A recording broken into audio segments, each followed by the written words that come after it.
Comment trouver tes forces? Cette vidéo, elle est pour toi si tu as du mal en fait à déterminer quelles sont tes qualités, quels sont tes atouts.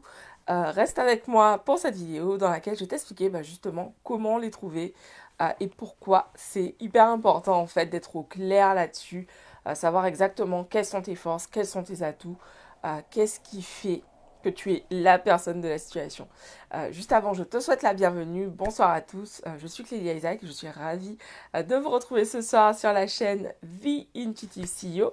Pensez à vous abonner en cliquant sur le bouton rouge juste en dessous et cliquez également sur les notifications pour savoir tous les jours pour être prévenu lorsque je mets en ligne une nouvelle vidéo.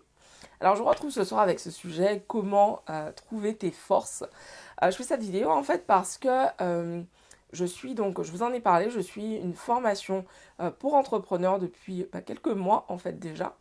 Et cette semaine, j'ai eu un retour de ma formatrice qui me disait, en fait, Clélia, donc on avait un exo à faire justement sur nos atouts, sur nos forces. Et elle me disait, mais Clélia, attendez, je vais couper le son, euh, que voilà, elle me dit, voilà, ta slide sur tes atouts, je l'ai trouvé vraiment géniale. Est-ce que tu me permets de la partager en fait au groupe? Et, et du coup, je l'ai relu. Je l'ai relu en fait et je vais vous la partager. Enfin, je vais vous partager quelques exemples justement de ce que j'ai écrit. Alors, typiquement, j'ai écrit que je suis très créative, que je trouve aisément des solutions. Je me forme constamment. Entre autres choses, hop, que je sais écouter l'autre et déterminer ses besoins, etc., etc. Et en fait, je suis très au clair sur... Donc là, c'est la shortlist des atouts. Mais en fait, en réalité, j'ai toute une feuille A4 sur laquelle j'ai plusieurs colonnes sur lesquelles j'ai écrit mes atouts, mes forces, mes qualités. Et donc, dans la seconde colonne, en fait, j'ai précisé mes ressources. Et une des choses que ma formatrice m'a fait remarquer, c'est que en ressources, en la première ligne, j'ai écrit moi-même. Je peux compter sur moi. Et donc évidemment, j'ai mis d'autres choses, mais vraiment ce point important, je peux compter sur moi-même. Et ça, en fait, pour moi, c'est vraiment important dans cette idée d'être au clair sur tes forces, sur tes qualités. C'est vraiment déjà d'une part de reconnaître que tu peux compter sur toi. Quand on est au clair sur le fait qu'on peut compter sur nous-mêmes, on n'attend pas qu'on vienne nous sauver. On est vraiment en fait dans l'action. Ça renforce en fait cette idée qu'on a tout pour y arriver. Et donc du coup, quand on se pose cette question de trouver nos forces, nos qualités, trouver nos forces et nos atouts en réalité plus que nos qualités, euh, l'idée ça va être en fait de regarder, de se retourner et de regarder un petit peu ces dernières années, que ce soit dans des situations professionnelles ou personnelles, quels ont été en fait ces moments où on est venu vers nous. Pourquoi en fait on vient vers toi? Et par exemple, je vois dans les atouts que j'ai listés, il y a des choses en fait que l'on me dit. Par exemple, dernièrement, on m'a dit, mais en fait, j'aime cette capacité que tu as, en fait, à mettre ton cerveau, quand il y a un problème, à mettre ton cerveau à ma disposition et être pleinement investi dans ce que je t'explique, ce qui pose problème. Autre chose, c'est vraiment cette qualité d'écoute, en fait, que j'ai. Et ça, ce sont des choses que je reconnais, en fait, chez moi. Je suis consciente que j'ai vraiment développé, en fait, une grande qualité d'écoute. Et ce qui était loin d'être une force en fait chez moi auparavant. Et parce que c'est important pour moi en fait d'être à l'écoute de l'autre. Parce que j'apprécie lorsqu'on est à mon écoute. Lorsqu'on m'écoute pleinement, c'est vraiment un truc, c'est vraiment quelque chose qui est très important pour moi. Et du coup, comme c'est important pour moi, je m'efforce d'avoir le même niveau d'écoute, enfin en tout cas le meilleur niveau d'écoute que je puisse offrir à l'autre également. Et ça, c'est vraiment un effort conscient que je fais. Par exemple, quand je parle avec quelqu'un au téléphone, je vais vraiment éviter d'aller sur d'autres applications pour vraiment être présente. Donc par exemple, pour être présente, ce que je vais faire, c'est que je vais par exemple aller faire la vaisselle. Si je fais la vaisselle, je suis vraiment présente sur la conversation, puisque a priori, laver mes verres, ça n'occupe pas une trop grande place. Et en fait, ce type de comportement, c'est une preuve pour moi qu'un de mes atouts, c'est vraiment être à l'écoute de l'autre. Donc du coup, ce que je t'invite à faire pour pouvoir déterminer en fait tes forces, tes atouts, c'est vraiment en fait regarder comment tu fonctionnes dans tes relations en fait avec tes proches, avec tes amis, avec tes collègues, tes camarades de classe peut-être. Regarde en fait comment tu interagis avec l'autre. Pourquoi est-ce qu'on vient te poser des questions? Est-ce qu'on va venir vers toi? Voilà, il y a un problème, il y a une difficulté.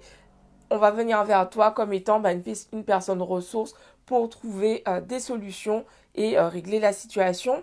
Est-ce qu'on va venir vers toi plutôt pour apaiser les choses, voilà, quand il y a un conflit, on va venir t'en parler parce que tu es quelqu'un qui est très diplomate et qui arrive justement à régler une situation, à faire en sorte qu'une situation s'apaise. Ou est-ce que plutôt on va venir vers toi quand on a envie de prendre des risques et que on voudrait être rassuré, être encouragé. Est-ce qu'on va plutôt venir vers toi dans ce type de situation? euh, Voilà, vraiment te poser ce type de questions. Et puis te demander, ok, qu'est-ce que tu fais naturellement? Moi, depuis que je suis gamine, en fait, j'aime apprendre. J'ai toujours aimé ça. Aussi loin que je me souvienne, en fait, j'ai toujours lu des livres pour apprendre des choses. Et ça se retrouve dans mes atouts. J'aime apprendre, j'aime me former, j'aime développer en fait de nouvelles compétences. C'est hyper important c'est vraiment un élément constituant de la personne, de la femme que je suis aujourd'hui. Autre point, par exemple, euh, dans tes différents postes, qu'est-ce que tu as développé comme compétences? Et c'est vraiment important de prendre en compte toute ta carrière professionnelle parce que la première fois que j'avais fait cet exercice, en fait, j'avais uniquement pensé aux compétences que j'avais développées ces dernières années en tant qu'entrepreneur, en tant qu'infopreneur, en tant que freelance, mais j'avais complètement zappé toutes les compétences que j'avais développées pendant les 10 années, 14 années précédentes, quand je travaillais en entreprise en fait. Et Dieu seul sait que j'en ai occupé des postes, que j'en ai développé des compétences en fait. Et du coup, ça c'est vraiment important dans cette idée de trouver, mettre le doigt sur tes atouts, tes forces, de tout considérer. Si tu regardes juste, hop, un petit à travers tes doigts, ouais, t'en verras, mais tu verras pas tout. Tu vois, genre là, wow, je vois tout. Donc l'idée, c'est vraiment ça en fait. Quels sont les atouts, les forces que tu as développées au fil du temps? Si tu pratiques une activité sportive, par exemple, quels sont, quels sont en fait les atouts, les compétences, les forces que tu as développées dans le cadre de cette activité? Si tu joues d'un instrument ou que tu chantes régulièrement, quelles sont les forces et les compétences que cela t'a permis de développer, tu vois. Et vraiment, je te prends un maximum d'exemples pour t'amener en fait à vraiment regarder tous les domaines de ta vie pour aller chercher justement ses forces, ses compétences. C'est important en fait de regarder vraiment avec un large spectre parce qu'en fait, si tu regardes uniquement dans le professionnel, tu risques en fait de passer à côté de certains atouts, certaines forces euh, que tu n'exerces pas, que tu n'utilises pas dans ce cadre-là. Donc c'est vraiment important de tout regarder, comment dans ta famille, pourquoi les gens viennent vers toi, pourquoi on te demande de l'aide, euh, dans ton cadre amical, pourquoi on vient vers toi, etc. etc. Et puis voilà, dans le cadre de tes activités, de tes loisirs, quelles sont les aptitudes, les atouts que tu as appris à développer. Je sais par exemple que le fait de jouer du piano, en fait, ça fait que en fait, ça nourrit énormément ma sensibilité. Ça nourrit énormément ma sensibilité, en fait, d'avoir fait du piano pendant toutes ces années parce que euh, quand je joue de la musique, en fait, je tape pas juste des notes. Je ressens énormément la musique, je ressens énormément les choses. Et en fait, c'est vraiment cette qualité d'écoute, la musique, le fait de jouer de la musique, ça m'a aussi en fait permis de développer, d'être encore plus à l'écoute de mes ressentis, donc mes ressentis auditifs, mais aussi de mes ressentis physiques. Donc ça veut dire que ces atouts que j'ai développés, ils me permettent, lorsque je parle avec quelqu'un, d'être très à l'écoute de ce que je ressens. Qu'est-ce que je ressens? C'est quoi l'énergie en fait que je reçois à travers les sons, mais aussi à travers l'attitude de la personne qui est en face de moi, voilà, par le toucher, etc. Qu'est-ce que je ressens? Et ça, en fait, tout ça, ce sont des atouts que j'ai développés en ayant fait du piano une bonne partie de ma vie, en fait. Je suis curieuse de savoir, est-ce que pour toi, voilà, identifier tes atouts, c'est quelque chose de très facile pour toi? Ou est-ce qu'au contraire, tu as un petit peu du mal à les identifier? Auquel cas, je t'invite vraiment à prendre le temps de réaliser les exercices, l'exercice que je te partage dans cette vidéo, parce que typiquement, être au fait, voilà, savoir clairement quels sont tes atouts, c'est une force pour ta vie professionnelle, parce que qu'est-ce qui va se passer quand on est conscient de ses forces? En gros, on est conscient de sa valeur. Ça veut dire que tu vas oser aller demander l'augmentation que tu désires, la promotion que tu désires, par exemple, si tu es salarié. Ça veut dire qu'en tant qu'entrepreneur, ça va te permettre aussi de te rendre compte de la valeur, en gros, de toutes ces compétences, de toutes ces forces que tu peux mettre au service de tes clients.